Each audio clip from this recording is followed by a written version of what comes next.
Dean Martin had learned to recognize the sound of a marriage ending. It started with silence, then moved to whispers, and finally arrived at the kind of shouting that echoed down hallways. But he'd never heard one end with the sharp crack of a hand striking a face until the moment he stepped out of his dressing room and saw June Carter's palm connect with Johnny Cash's cheek. Wait, because what Dean Martin did in the next 18 minutes didn't just save that night's show, it nearly destroyed the one friendship that had kept him sane through 3 divorces, and it forced him to choose between protecting someone's dignity and protecting his own reputation. The slap echoed down the backstage corridor like a gunshot.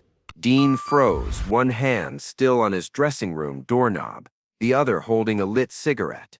The hallway was narrow, painted institutional green, lit by bare bulbs every 10 feet. The air smelled like floor wax and nervous sweat, and that particular brand of hairspray every female performer seemed to use in 1973. Notice something important here, because this was the choice Dean Martin had spent his whole life trying to avoid. He'd grown up in Steubenville, Ohio, where his father Giuseppe had taught him that you never ever interfered in another man's marriage. Not your business, Dino. Never your business. And Dean had followed that advice through his own 3 marriages. He'd looked the other way when it would have helped to look closer. But this wasn't his marriage. This was June and Johnny.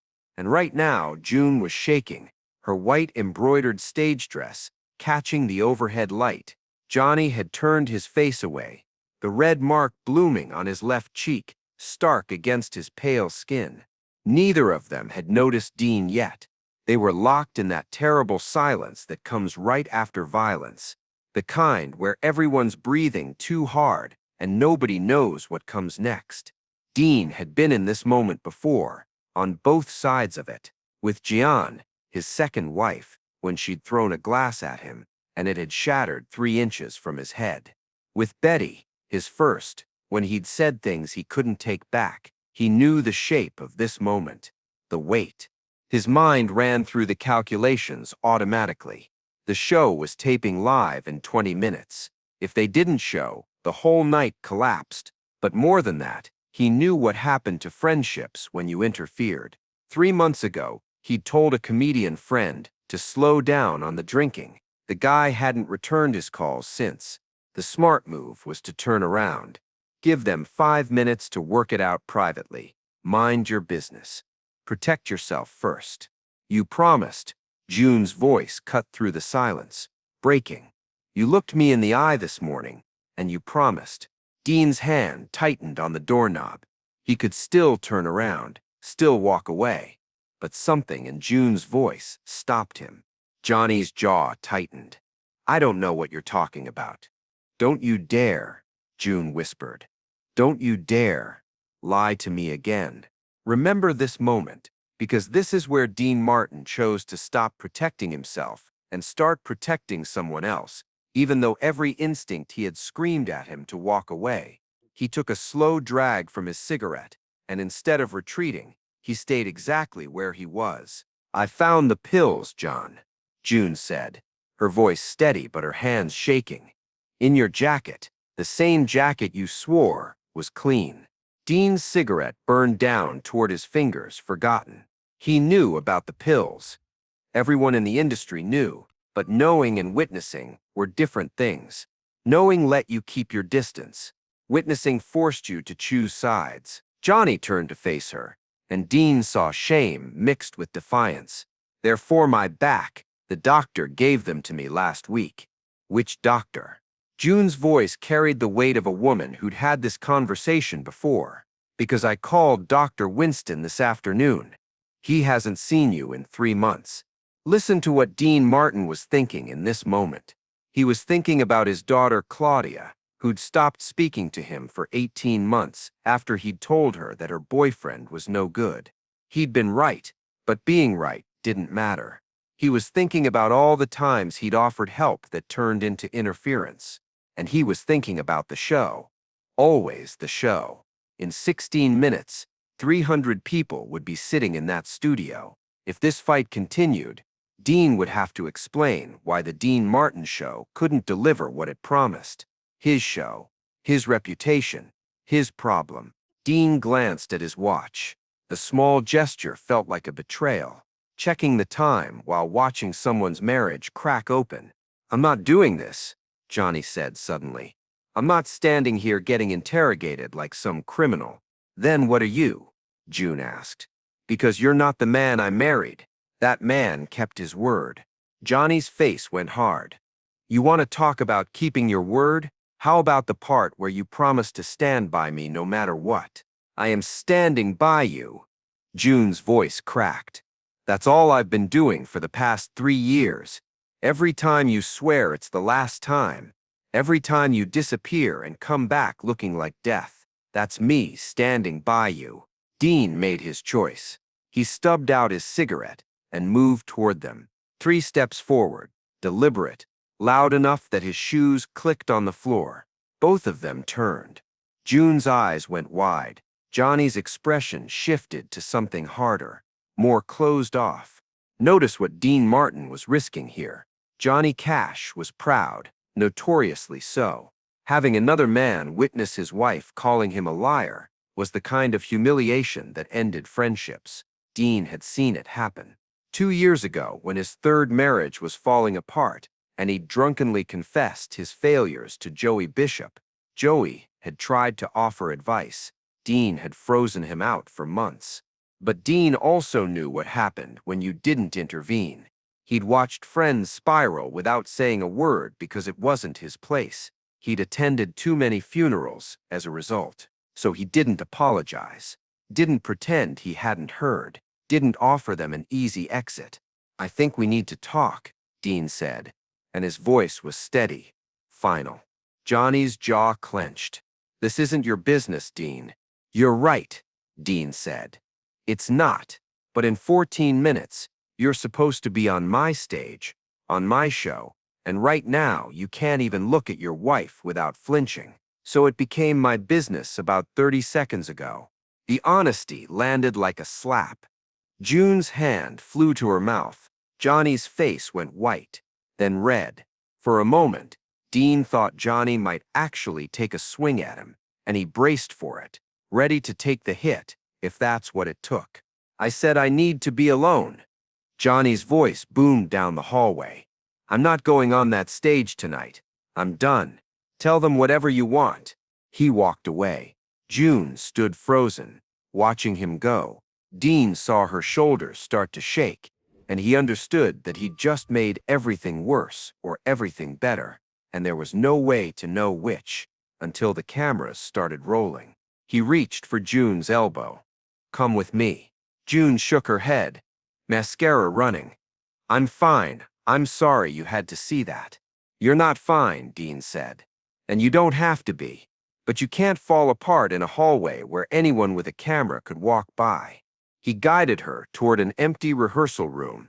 Inside, it smelled like stale coffee. Dean pulled out a folding chair and sat June down, then grabbed another for himself. He positioned it close, so they were eye level. "How long has he been using again?" Dean asked. June's hands twisted in her lap. 2 months, maybe 3. Her voice was small. "He was doing so well, Dean." And then something shifted. Dean nodded. He knew that disappearance, had seen it in his father's eyes, had felt it in himself during his second marriage when the pressure of being Dean Martin had crushed Dino Crosetti, the barber's son from Ohio. Remember this, because Dean Martin was about to reveal something he'd spent 30 years hiding behind charm and cocktails. He'd failed at marriage 3 times. 3 women had told him that loving him was like loving a ghost, that he gave everything to the audience and nothing to the people who needed him most. He'd learned that you couldn't fix someone else's marriage when you'd destroyed 3 of your own, but maybe you could stop someone from making the same mistakes. "I told him if he used again, I was leaving," June said. "This morning. I meant it. I think I meant it."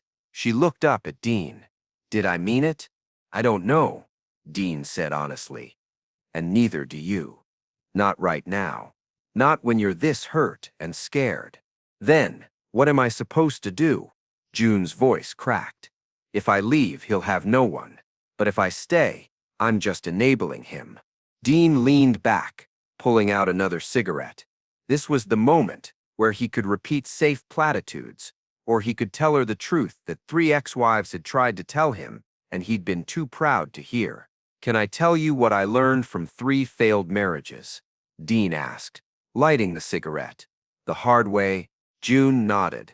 You can't save someone who doesn't want to be saved, Dean said, and trying to do it will kill you both. He paused.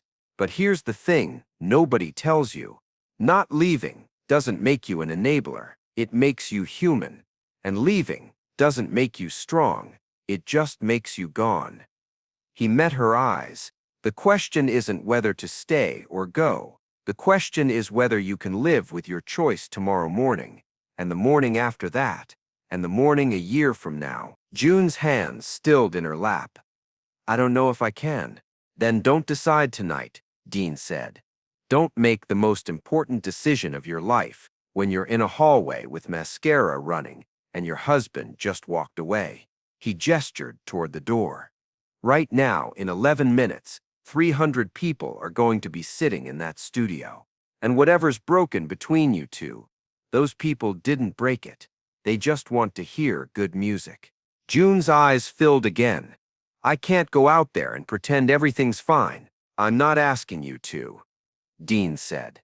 I'm asking you to go out there and do the job for yourself. Because if you walk away from that stage tonight, you're letting the pills win. You're letting Johnny's addiction decide what June Carter gets to do with her life. June was quiet. Somewhere down the hallway, someone dropped something heavy. What about him? June asked finally. Let me handle that, Dean said. He stood, then paused. Whatever you decide about your marriage, that's between you and him, but don't make that decision tonight. Make it when you're clear. June looked up at him. How did you get so wise? Dean smiled, but there was no humor in it. 3 divorces and a lot of regret. He walked down the hallway toward Johnny's dressing room.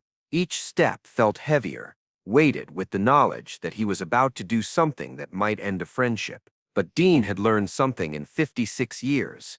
Sometimes the most loving thing you could do was the thing that hurt the most in the moment. The door was closed. Dean knocked once, then opened it without waiting. A violation, yes, but Johnny had just violated every promise he'd made to his wife, so Dean figured they were even. Johnny was sitting on the couch, head in his hands, fingers pressed against his temples. His guitar was leaning in the corner. The room smelled like aftershave and something medicinal. I'm not in the mood for a lecture, Johnny said without looking up. Good, Dean said, because I'm not in the mood to give one. He sat down and waited. The silence stretched. Through the walls, Dean could hear the warm-up band. He counted to 30 before Johnny finally looked up. She told you, Johnny said. She didn't have to. I heard enough. Johnny's face twisted. You think I'm weak. I think you're scared, Dean said. Big difference. Johnny laughed bitterly. Yeah? What am I scared of? Listen to this carefully. Dean Martin was about to say something he'd never said out loud to anyone, not to his wives, not to Frank during those long nights in Vegas when they were both drunk enough to be honest. He was about to admit the one thing that terrified him more than failure, more than death itself. Being sober, Dean said quietly.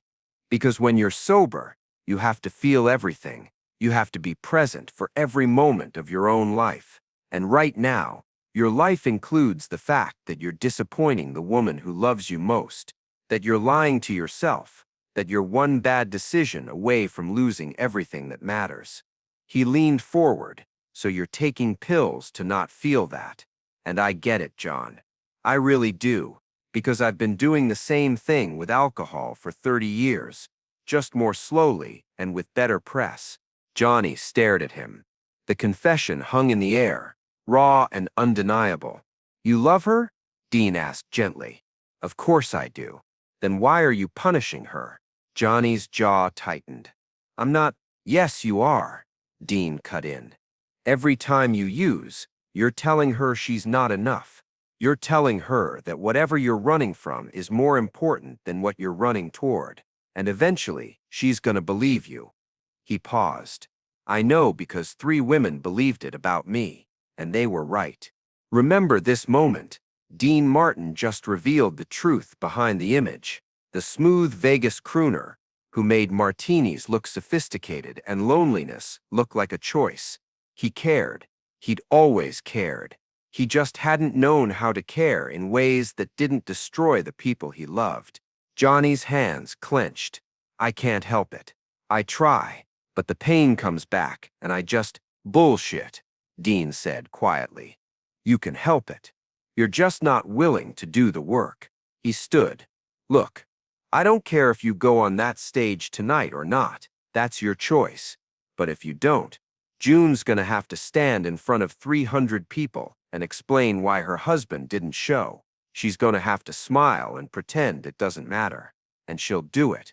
Because that's who she is. She'll cover for you one more time. Dean moved toward the door, then stopped. This was the part that would either save Johnny or end their friendship forever. But here's the thing you're missing, Dean said, turning back. Every time she covers for you, a little piece of her dies. And one day, you're gonna wake up clean and realize she's gone. Not because she stopped loving you, because she finally started loving herself more. He paused. And when that day comes, you'll do what I did. You'll sit in an empty house with divorce papers, and you'll wonder which exact moment was the one where you could have chosen differently, and you'll never know, because there were 1,000 of those moments, and you missed every single one. He opened the door. Show starts in 8 minutes. Your call. Dean walked out and closed the door behind him. In the hallway, June was standing near the stage entrance. Her makeup had been fixed. She looked composed, but Dean could see the tension in her shoulders. Did he say anything? She asked. He's thinking, Dean said. That's not good enough, Dean. We're supposed to be on in... I know, Dean said. But we can't force him. All we can do is show up for ourselves. The stage manager appeared. 2 minutes, folks. We're rolling hot. June's face went pale. He's not coming. Dean took her hand. Then you go on alone. I can't. Yes, you can, Dean said. You go out there and you sing. You sing for every woman who's ever loved someone who couldn't love themselves. You sing because you're June Carter. And nobody takes that away from you. Not even him. June's eyes welled up, but she nodded. Okay. They walked toward the stage entrance. Dean could hear the warm-up band finishing. The audience was applauding. The stage manager was counting down. And then, behind them, a door opened. Johnny Cash stepped into the hallway. His face was washed, his hair combed. He was holding his guitar. His eyes found June's across the distance, and something passed between them. Not forgiveness exactly, but recognition, an acknowledgement of the fight they'd just had, and the fight that was still coming. He crossed the hallway and stopped in front of her. I'm sorry, he said quietly. June's lip trembled. Are you really? I don't know, Johnny said. But I'm trying to be. The stage manager hissed. 30 seconds. June and Johnny walked toward the stage together, not quite touching. Dean watched them go, then lit another cigarette. His hands were shaking slightly. He'd done his part, said the hard things, but he didn't know if it would be enough. Listen, because this is where it gets interesting. What the audience saw that night was a perfect duet. Johnny and June hit every note, smiled at all the right moments, but Dean, watching from the wings, saw something else. He saw the space between them, the way Johnny reached for June's hand during the bridge and she let him take it, but didn't squeeze back. The way June's smile didn't quite reach her eyes. The way they both bowed and walked off in opposite directions. After the taping, Dean went back to his dressing room and poured himself a drink. He sat there for a long time, listening to the crew break down the set. He kept seeing June's face, the way her hands had shaken. Around midnight, there was a knock on his door. It was June. She looked exhausted, makeup scrubbed off. "Thank you," she said. "For what you said earlier." Dean nodded. "Did it help?" June was quiet. "I don't know yet. Ask me in a year." She turned to leave, then paused. "What you said about not making decisions when you're hurt, does that ever get easier?" Dean thought about his 3 marriages, all the times he'd chosen wrong. "No," he said honestly, "but you get better at recognizing when you're not." June smiled. A real smile this time. "That's something, I guess." After she left, Dean finished his drink and stared at the wall. He thought about Johnny, locked in his dressing room, about June's hand shaking, about the slap that had echoed down the corridor. He thought about how easy it would have been to stay in his room and let them fight it out alone. And he thought about how sometimes showing up was the hardest thing you could do. Notice this. The tabloids never got the story. The crew who saw the fight kept it quiet. No one talked about the slap, the tears, the 18 minutes that almost ended a marriage and a show. But the people who were there remembered. They remembered the way Dean Martin had stepped into that hallway and refused to look away. The way he'd sat with June and told her the truth. The way he'd walked into Johnny's room and said the things no one else would say. Years later, when Johnny finally got clean for good, he told an interviewer about that night. He didn't use Dean's name, didn't specify the city or the show, but he talked about a friend who'd refused to let him quit, who'd told him that being scared was different from being weak, who'd shown him that you could love someone and still hold them accountable. Dean never confirmed it was him. He didn't need to. Remember this. Real courage isn't about grand gestures or dramatic rescues. It's about standing in a hallway when you could have stayed in your room. It's about telling someone the truth when a lie would be easier. It's about showing up for your own life even when the person you love can't show up for theirs. If you enjoyed spending this time here, I'd be grateful if you'd consider subscribing. A simple like also helps more than you'd think. And if you want to know what happened the next time Dean saw June and Johnny together, 6 months later, at a Christmas party in Memphis, tell me in the comments.